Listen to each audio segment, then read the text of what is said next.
Very good evening class. Welcome to our YouTube channel RPSC bio academy. हम जो chapter पढ़ रहे थे इलेक्ट्रोफोरेसिस। कल हमने एगेरोज जेल इलेक्ट्रोफोरेसिस के बारे में पढ़ा था। आज हम पढ़ेंगे पेज के बारे में।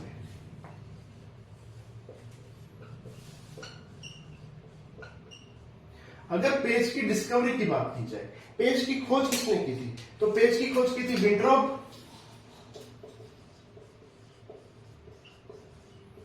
And Raymond. विंट्रॉप और रेमंड ने पेज की खोज की थी। पेज की फुल फॉर्म की बात की जाए तो पोली एक्रिल एमाइड जेल इलेक्ट्रोफोरेसिस।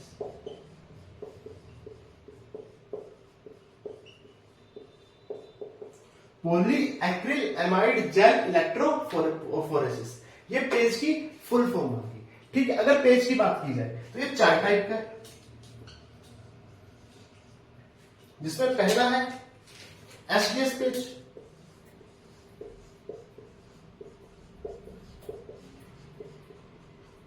दूसरा है नेगेटिव पेज,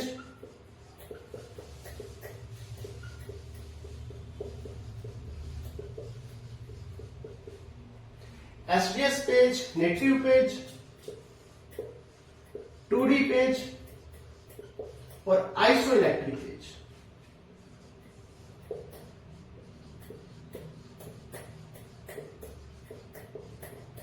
आइसोइलेक्ट्रिक पेज। देखिए, जो पेज की डिस्कवरी की थी वो विंट्रॉप और रेमंड ने की थी।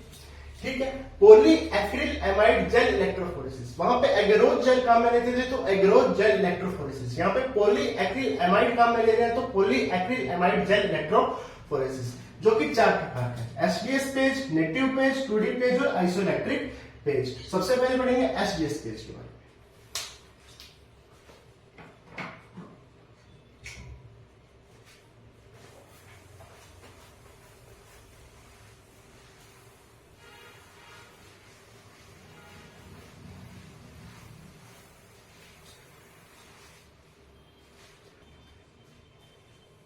देखिए, सबसे पहले बात करते हैं किसकी?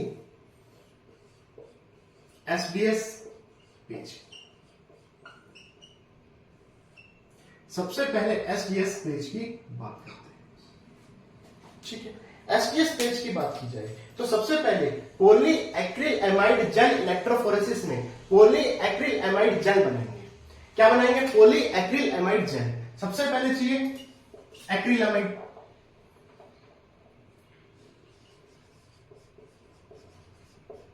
क्या चाहिए? एक्रिल एमाइड चाहिए। और एक्रिल एमाइड पर एपीएस क्रिया करेगा। कौन क्रिया करेगा? एपीएस।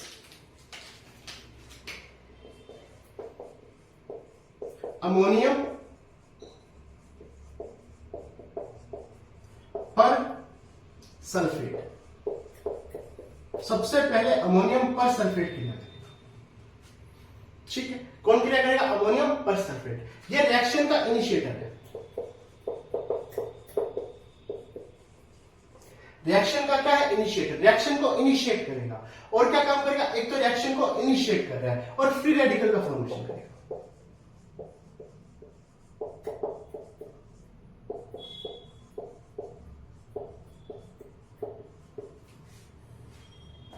फ्री रेडिकल का फॉर्मेशन करेगा और साथ में ये किसमें चेंज होगा? फ्री रेडिकल एक्रिल एमाइड में चेंज होगा। ठीक, यहां पर क्या चीज चाहिए? एक तो चाहिए डबल डिस्ट्रीब्यूटर।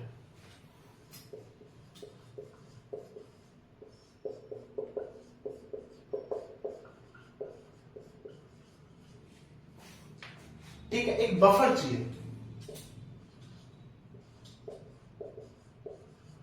यहां हम HCl का यूज करेंगे। ठीक है, बफर मीडियम या HCl का यूज करेंगे। क्या बन गया? Free radical acrylamide. अब free radical acrylamide poly acrylamide में चेंज होगा।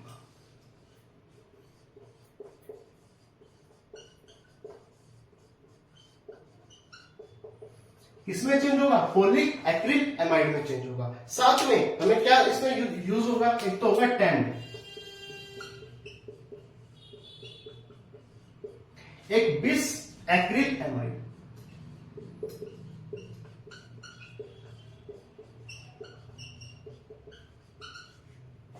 बिस एक्रिल एमाइड। पहले बात करते हैं टैंड की।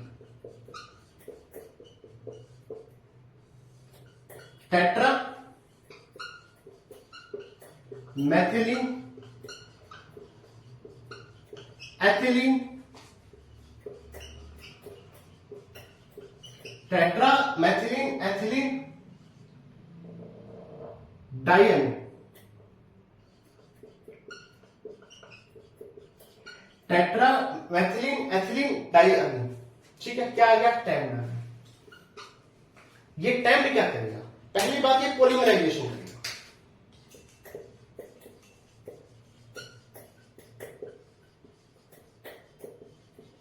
देखिए, जो फ्री रेडिकल बने थे, इनका पॉलीमराइजेशन होने से जो फ्री रेडिकल है ये खत्म हो जाएंगे। ठीक है, तो ये क्या करेगा? पहली बात पॉलीमराइजेशन करेगा, फ्री रेडिकल को खत्म करके स्टेबल बनाएगा, तो स्टेबलाइजर का काम करेगा। स्टेबलाइजर का काम करेगा, या यूं कहो तो कैटालिस्ट का काम करेगा। एक तो ये पॉलीमराइजेशन कर रहा है, ऊपर से उसको स्टेबलाइज कर रहा है। ठीक है, और इस रिएक्शन को एक्सीलरेट भी कर रहा है, त्वरित भी कर रहा है। इस जो हो रही है ना ये रिएक्शन, इसको त्वरित कर रहा है, इसको फास्ट कर रहा है। क्या कर रहा है? पॉलीमराइजेशन कर रहा है। क्या कर रहा है? स्टेबलाइजर कर रहा है। क्या कर रहा है? एक्सीलरेट कर रहा है। ठीक है, अब बात करते हैं बिस एक्रिल एमाइड की। देखिए, ये है एक्रिल एमाइड, ये एक्रिल एमाइड ग्रुप है, ये एक्रिल एमाइड के ग्रुप है। ठीक है, दो एक्रिल एमाइड के ग्रुप आपस में क्रॉस लिंक बनाएंगे। क्या लिंक बनाएंगे? Cross link. इसको नीचे लगा दूंगा।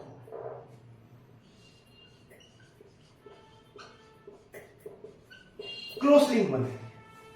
ठीक है, क्या बना रहे हैं? Cross link. अच्छा, ये क्रॉस लिंक कैसे बन रहा है? क्योंकि इन दोनों के बीच में बिस एक्रिल एमाइड है।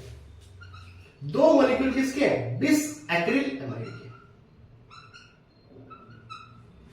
देखो, एक्रिल एमाइड ने सबसे पहले क्रिया की अमोनियम परसल्फेट ने, जिसने फ्री रेडिकल का फॉर्मेशन किया, फ्री रेडिकल बना दिए। तो क्या बन गया? Free radical acrylamide. सबसे पहले रिएक्शन इसने इनिशिएट की, तो ये आ गया इनिशिएटर।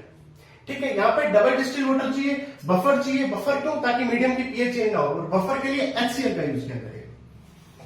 ठीक है, फिर फ्री रेडिकल एक्रिल एमाइड में टैम्ड की उपस्थिति में या बिस एक्रिल एमाइड की उपस्थिति में पॉली एक्रिल एमाइड बनाया। टैम्ड क्या करेगा? इसका पॉलीमराइजेशन करेगा। टेट्रा मैथिलीन एथिलीन डाइअमीन या स्टेबलाइजर का काम करेगा या एक्सीलरेट करेगा इस रिएक्शन को। स्टेबलाइजर क्यों? क्योंकि जो फ्री रेडिकल थे उनको खत्म कर दिया और यहां पर पॉलीमराइजेशन कर दिया। जहां पर बिस एक्रिल एमाइड ने क्या किया? यहां पर क्रॉस लिंक बनाए, एक्रिल एमाइड के बीच में क्रॉस लिंक बनाए। तो ये बन गई, क्या बन गया? पॉली एक्रिल एमाइड बन गया। इस सॉल्यूशन से क्या बनेगी? जेल बन जाएगी। तो क्या बनेंगे? Poly acrylamide gel, poly acrylamide gel. ठीक है, अब बात करते हैं किसकी? सॉल्यूशन की या सैंपल की। जो डीएनए, जो प्रोटीन का सैंपल होना चाहिए, उस प्रोटीन के सैंपल की बात।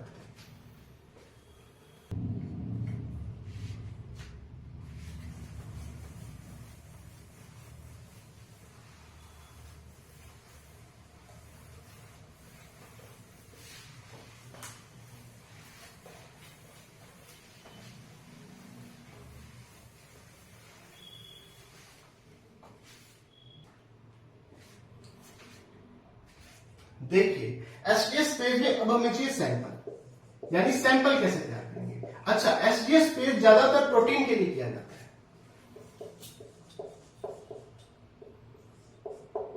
हमने देखा था कि एगेरोज जेल इलेक्ट्रोफोरेसिस ज्यादातर किसके लिए? डीएनए के लिए किया जाता है, जबकि एसडीएस पेज किसके लिए किया जा रहा है? प्रोटीन के लिए किया जा रहा है। सैंपल में सबसे पहले एक तो प्रोटीन चाहिए,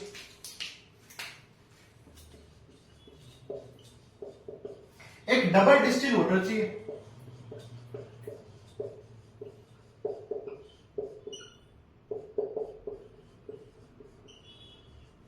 ठीक है, एक ट्रिस बफर चाहिए,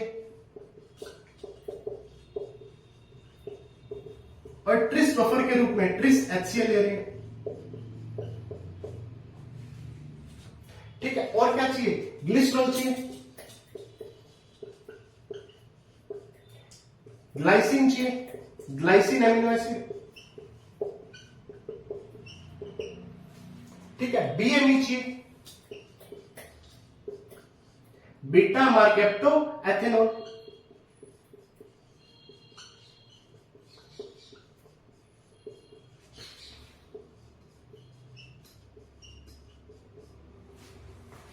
और क्या चाहिए, एसडीएस चाहिए, sodium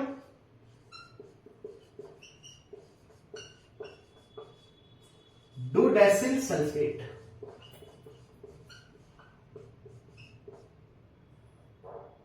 sodium dodecyl sulphate, sodium dodecyl sulphate, और साथ में हमें डाई चाहिए, ट्रैकिंग डाई।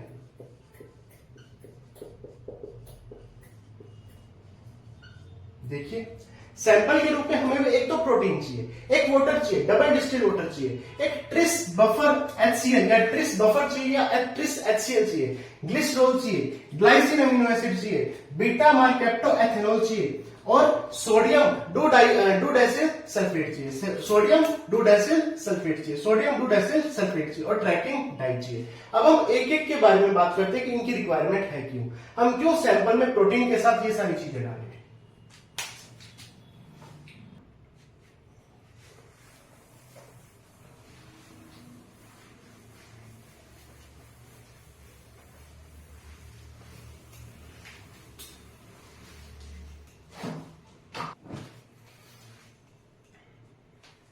देखिए,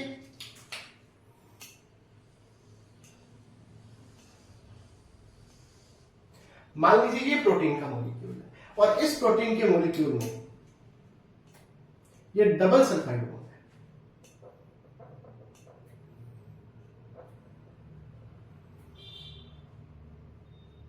क्या है, डबल सल्फाइड बॉन्ड है। सबसे पहले बीएमई यूज करेंगे, जो कि एक रिड्यूसिंग एजेंट है।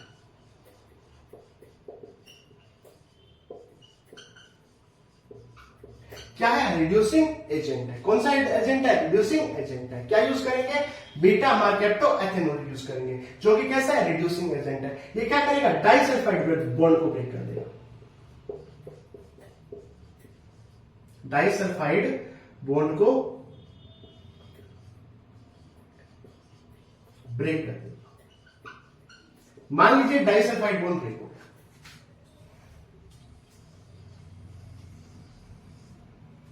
ठीक है, तो यहां पे भी आ गया SH SH। अब हम क्या यूज करेंगे, SDS। क्या यूज करेंगे, SDS। SDS क्या डिटर्जेंट है, एनाइनिक डिटर्जेंट है।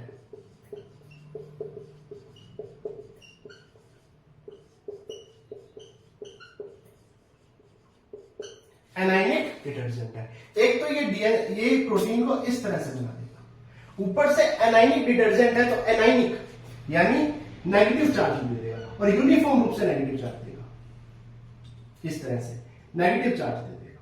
एनाइनिक डिटर्जेंट है तो एनाइनिक क्या करेगा, एनाइन बना देगा, ठीक है, क्या बना देगा, एनाइन बना देगा।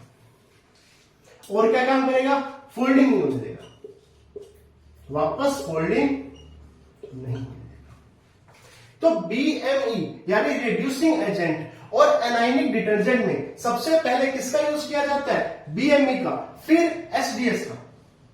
अच्छा, यही क्वेश्चन स्कूल लेक्चरर 2022 में आया था, यानी स्कूल लेक्चरर 2022 जो पिछली बार फर्स्ट ग्रेड हुई थी उसमें यही क्वेश्चन आया था कि बीएमई और एसडीएस में यानी रिड्यूसिंग एजेंट और डिटर्जेंट में, एनाइनिक डिटर्जेंट में पहले कौन सी चीज यूज की जाती है। तो पहले रिड्यूसिंग एजेंट यूज किया जाता है, बाद में डिटर्जेंट यूज किया जाता है, एनाइनिक डिटर्जेंट यूज किया जाता है। अब इसे थोड़ा सा और डिटेल में देखते हैं।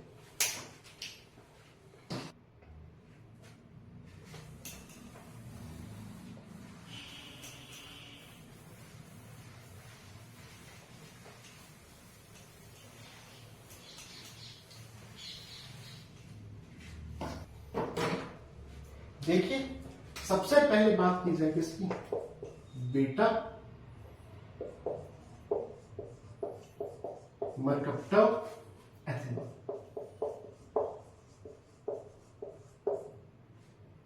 बीटा मरकप्टो एथेनॉल की बात की, पहली चीज ने क्या की थी, रेड्यूसिंग एजेंट है,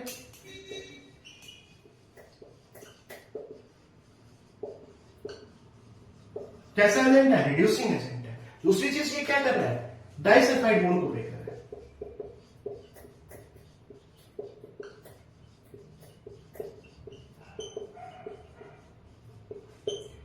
ये रिड्यूसिंग एजेंट है और साथ में क्या कर रहा है, डाइसल्फाइड बॉन्ड को ब्रेक कर रहा है। दूसरा था एसडीएस,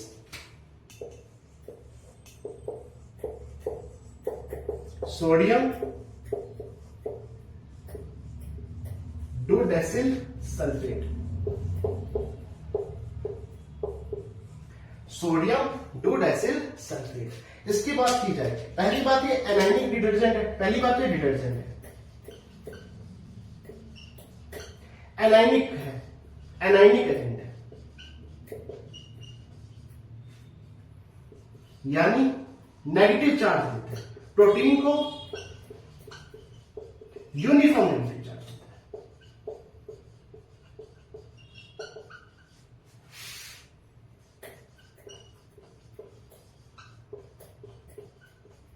देखो डीएनए पर तो नेगेटिव चार्ज पहले से ही था, प्रोटीन के ऊपर नेगेटिव चार्ज नहीं होता, क्योंकि प्रोटीन पॉलीपेप्टाइड की एक चेन है जिसमें अमीनो एसिड्स होते हैं, तो अमीनो एसिड अपना चार्ज देते हैं। लेकिन इसने क्या किया, एसडीएस ने, एक तो ये डिटर्जेंट के रूप में काम कर रहा है, एक एनाइनिक एजेंट है, यानी प्रोटीन के ऊपर यूनिफॉर्म यानी एक समान नेगेटिव चार्ज दे दिया। और ये क्या कर रहा है, फोल्डिंग होने देता, फोल्डिंग नहीं होने देता, जो प्रोटीन है उसकी फोल्डिंग नहीं होने देता। इसे हमने यहां देख लिया था। अब आगे चलते हैं।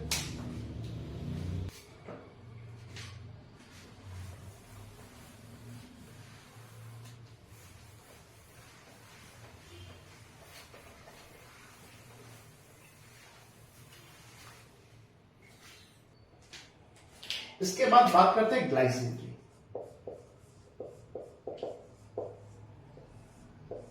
ग्लाइसिन एक एमिनो एसिड है जिसकी रिक्वायरमेंट यहां होती है। ग्लाइसिन को देखा जाए तो यहां पर कार्बन के साथ COOH ग्रुप जुड़ा होता है, यहां पर NH2, यहां पे भी हाइड्रोजन और यहां पे भी हाइड्रोजन, ऐसा सा इसकी स्ट्रक्चर होती है। लेकिन जैसे ही pH 5.8 है तो ये ज्विट्राइन बना देगा।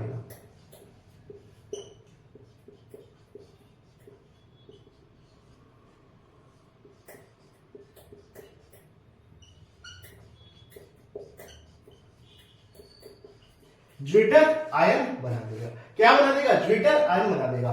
pH 5.8 के ऊपर, pH 5.8 के ऊपर इसका जो नेट चार्ज है वो 0 हो जाएगा।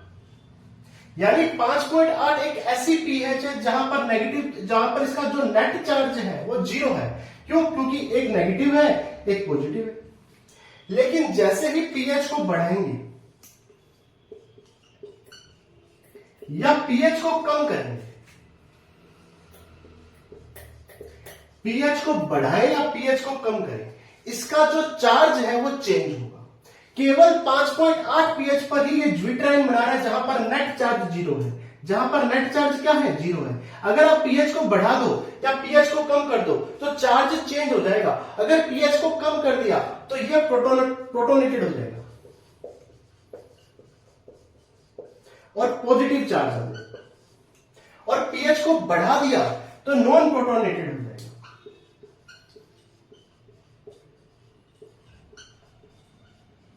कैसा हो गया, नॉन प्रोटोनेटेड हो गया, यानी चार्ज कैसा आ गया, नेगेटिव चार्ज आ गया।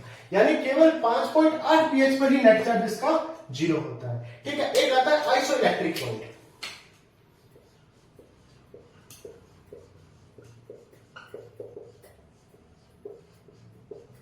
या आइसोइलेक्ट्रिक pH भी बोलते हैं। ऐसी pH, किसका मान है, ये pH का मान है। ऐसी pH जहां पर नेट चार्ज क्या हो, 0 हो। ऐसी pH जहां पर नेट चार्ज क्या हो, जीरो हो, आइसो इलेक्ट्रिक पीएच या आइसो इलेक्ट्रिक पॉइंट कहलाता है। अच्छा मुझे बताओ कि ग्लाइसिन के लिए आइसो इलेक्ट्रिक पॉइंट क्या होगा, पीएच 5.8। ठीक है, और इसका यूज हम किसमें करेंगे, देखिए इसका यूज हम किसमें करेंगे, इसका यूज हम जो जेल बनाएंगे उसमें हम इसका यूज करेंगे। ठीक है, अब आगे चलते हैं।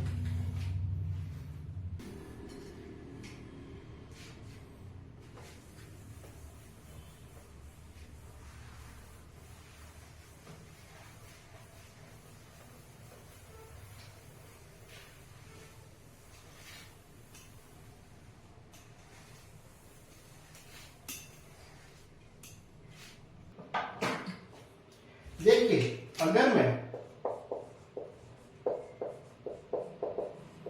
ट्रैकिंग डाई की बात करूं तो ट्रैकिंग डाई के रूप में क्या क्या चाहिए,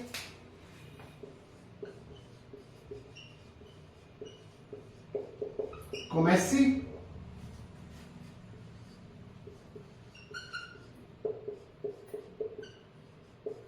कोमेसिव ब्रिलियंट,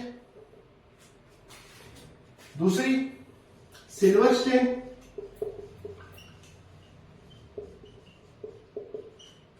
तीसरी ब्रोमोफिनोल ब्लू,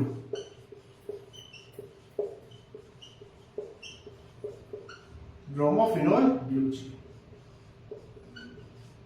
डाई के रूप में कोमेसिव ब्रिलियंट ब्लू, सिल्वर स्टेन या ब्रोमोफिनोल ब्लू जी, ये यहां पर डाई के रूप में काम में आएंगे। इसके साथ क्या चाहिए, ग्लिसरॉल चाहिए।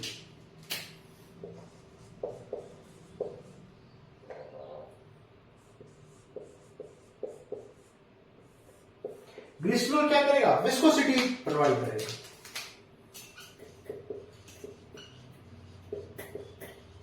विस्कोसिटी बढ़ा देगा, जिस कारण से जो हमने जो प्रोटीन के सैंपल डाले हैं, ठीक है, वो वेल में बन रहे हैं, वेल में प्रोटीन सैंपल को बनाया जाएगा।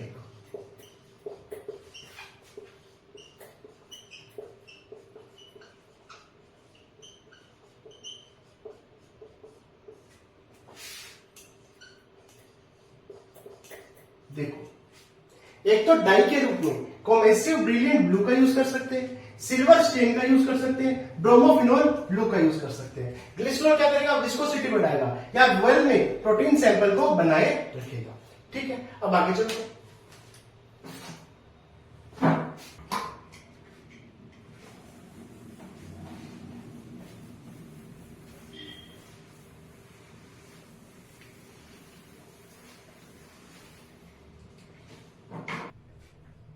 देखिए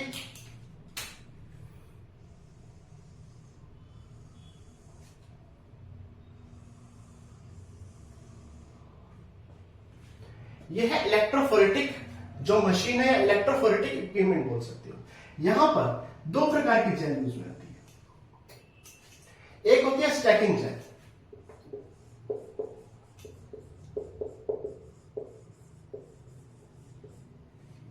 कौन सी जेल है, स्टैकिंग जेल।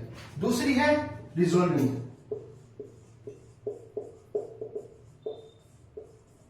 या इसे सेपरेटिंग जेल भी कहते हैं।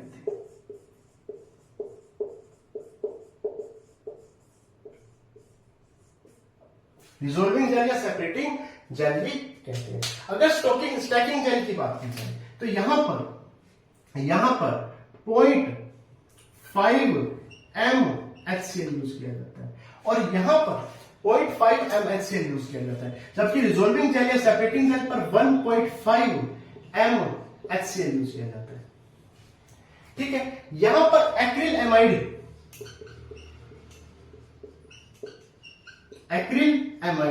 देखिए पॉली एक्रिल एमाइड जेल, तो यहां पर क्या चाहिए, एक्रिल एमाइड। जो एक्रिल एमाइड की कॉन्सेंट्रेशन होगी वो कम होगी, यहां पर एक्रिल एमाइड की कॉन्सेंट्रेशन ज्यादा होगी।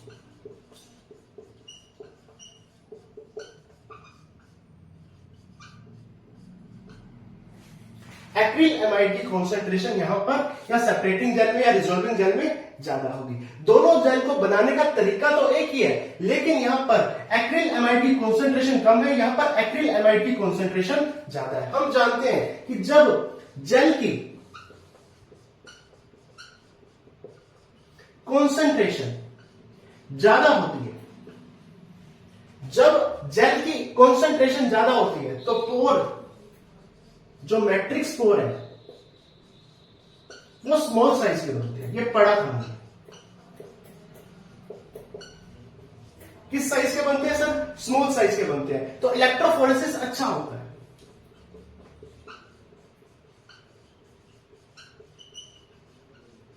इलेक्ट्रोफोरेसिस अच्छा माना जाता है। क्यों? क्योंकि मैट्रिक्स के पोर का साइज क्या है? कम है। तो यहां पर एक्रिल एमाइड की कॉन्सेंट्रेशन ज्यादा है, तो ये स्मॉल साइज के पोर बनेंगे, तो इलेक्ट्रोफोरेसिस अच्छा होगा। तो यहां पर इलेक्ट्रोफोरेसिस होगा अच्छा। क्यों? क्योंकि स्मॉल साइज के पोर्स है। ठीक है। स्टैकिंग जेल में जो स्टैकिंग जेल होगी वो सेपरेटिंग जेल नहीं है, वो सेपरेट नहीं करे प्रोटीन के मॉलिक्यूल को। तो क्या कर रही है? ये स्टैक कर रही है। स्टैक करना, इकट्ठा करना है ना। यहां पर ये क्या करेगी? प्रोटीन्स को इस तरह से इकट्ठा करेगी।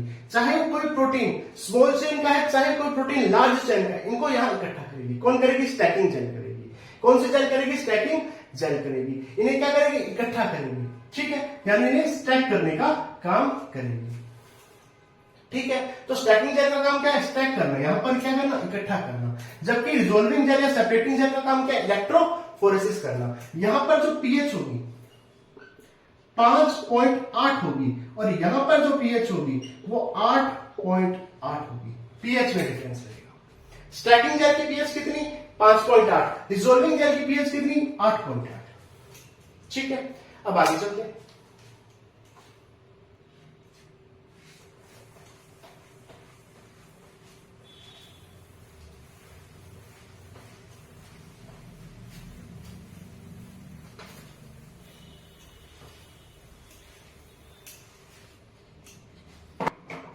इसके साथ हमने क्या लिखा था? एक HCl लिखा था। HCl बफर या बफर के रूप में क्या लिखा था? HCl। HCl क्या करेगा? क्लोराइड आयन देगा। क्लोराइड आयन का निर्माण करेगा।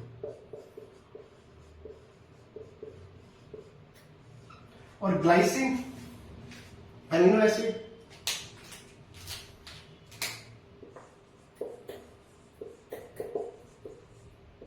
ग्लाइसिन अमीनो एसिड क्या करेगा? ग्लाइसिन अमीनो एसिड ये स्टैकिंग जेल में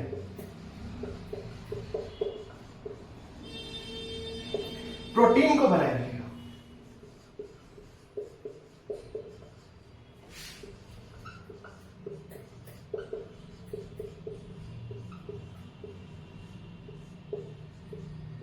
देखिए, हमने जब सैंपल लिखा था तो वहां ट्रिस HCl लिखा था, ट्रिस बफर लिखा था, जो क्लोराइड आयन का निर्माण करेगा। ग्लाइसिन क्या करेगा? स्टैकिंग जेल में प्रोटीन को बनाए रखेगा। अब इसकी मैकेनिज्म देखते हैं।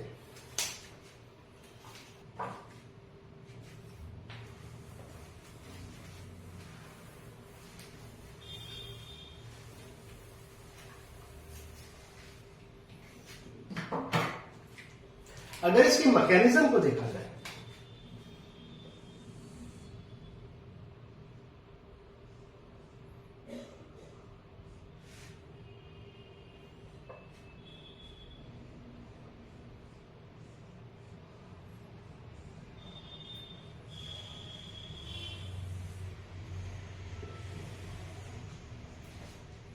ठीक है।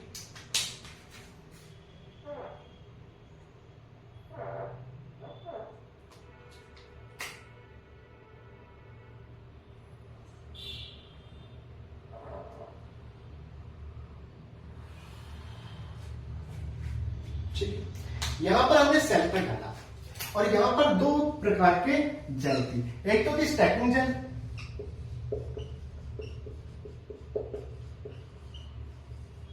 एक थी रिजोल्विंग जेल या सेपरेटिंग जेल। सेपरेटिंग जेल लिख दो, रिजोल्विंग जेल लिख दो। देखिए, दोनों जेल एक जैसी ही है, बस एक्रिल एमाइड की जो क्या है, एक्रिल एमाइड की जो कॉन्सेंट्रेशन है उसका फर्क है। जैसे ही हमने स्टैकिंग जेल में क्या डाला? सैंपल डाला। ठीक है। सैंपल में क्या क्या चीजें थी? एक तो था HCl।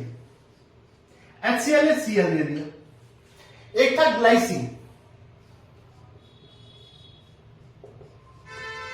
एक protein plus SBS, sodium dodecyl sulphate था। ये तीन चीजें थी, तीन चीजें थी, protein plus SBS, glycine, HCl, और भी बहुत सारी चीजें थी, लेकिन हम तीन चीजों को देख रहे हैं। स्टैकिंग जेल की पीएच कितनी थी और इसकी पीएच कितनी थी? 8.8। सबसे पहले क्लोराइड आयन यहां आकर खड़ा हो गया। मैंने क्लोराइड से पूछा, भाई तू यहां कहां? बोला देखो सर, नीचे बनेगा क्या? एनोड, ऊपर क्या बनेगा? कैथोड। यहां आएगा नेगेटिव चार्ज, यहां आएगा पॉजिटिव चार्ज। एक तो मेरे ऊपर नेगेटिव चार्ज है और दूसरा मैं साइज में सबसे छोटा हूं, तो सबसे पहले मुझे लो। तो क्लोराइड सबसे पहले भागकर यहां आ गया। दूसरे नंबर पे आई प्रोटीन प्लस SBS,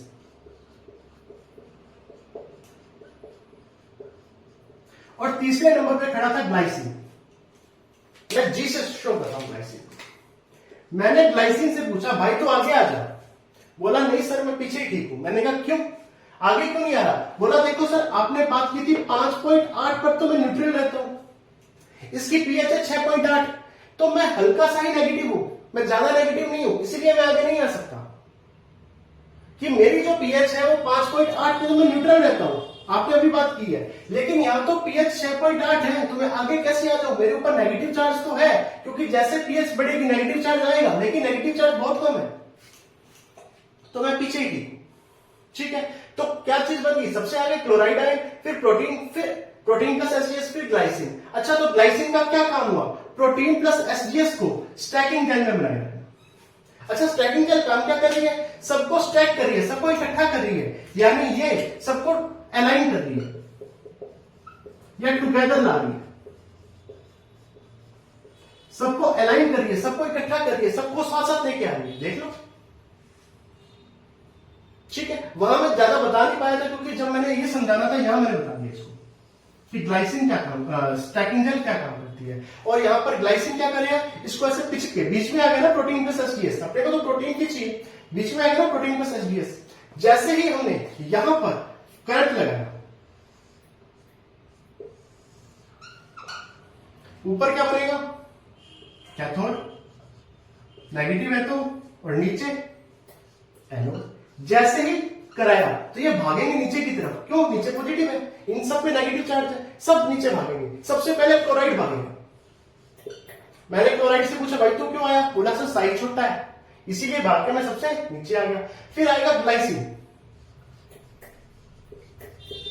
मैंने कहा ग्लाइसिन अब क्यों आया? बोला सर देखो पीएच 8.8 होगी, मैं 5.8 पर तो रहता हूं न्यूट्रल, जैसे जैसे पीएच बढ़ेगी मेरे ऊपर नेगेटिव चार्ज बढ़ेगा। 8.8 पीएच होते ही मेरे ऊपर नेगेटिव चार्ज आ गया, जिस कारण से मैं भाग के आ गया। और सबसे लास्ट में क्या है कि प्रोटीन के बैंड, इस तरह से,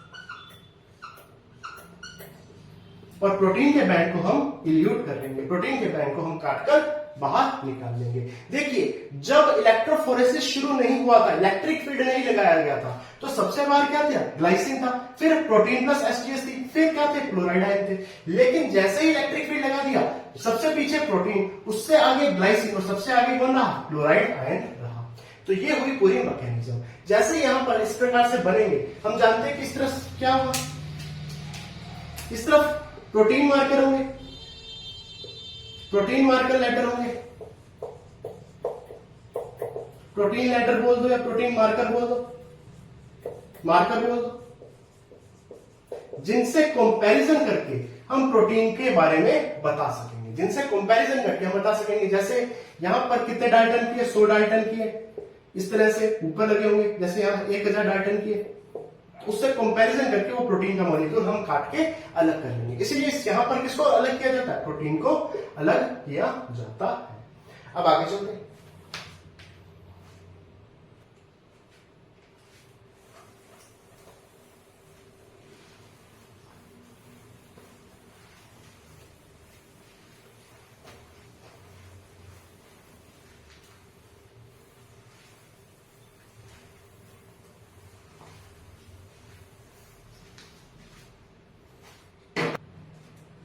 देखिए ये क्वेश्चन ग्रेड 1 2022 यानी पिछली बार फर्स्ट ग्रेड में आया हुआ क्वेश्चन है। इन एसडीएस पेज के अंदर protein sample is first. Protein sample के साथ पहले क्या किया जाता है? Treated with a reducing agent. बिल्कुल, पहले एक रिड्यूसिंग एजेंट के साथ ट्रीट करते हैं, बीएमई यानी बीटा मर्कैप्टो एथेनॉल के साथ। देन विद एनाइनिक डिटर्जेंट, बिल्कुल एसडीएस के साथ, पढ़ा था हमने, ठीक है। तो ये ऑप्शन हो गया सही। Fractional by electrophoresis then treated by oxidising agent. Oxidising agent तो होता ही नहीं इसमें। ट्रीटेड विद ऑक्सीडाइजिंग एजेंट, बिल्कुल नहीं, ठीक है। ट्रीटेड विद प्रोटीएज, प्रोटीएज तो प्रोटीन को तोड़ ही देगा, तो उत्तर क्या जाएगा? ट्रीटेड विद पहले रिड्यूसिंग एजेंट यानी बीटा मर्कैप्टो एथेनॉल के साथ, देन विद एनाइनिक डिटर्जेंट यानी एसडीएस के साथ ट्रीट किया जाता है। ये फर्स्ट ग्रेड 2022 का क्वेश्चन है।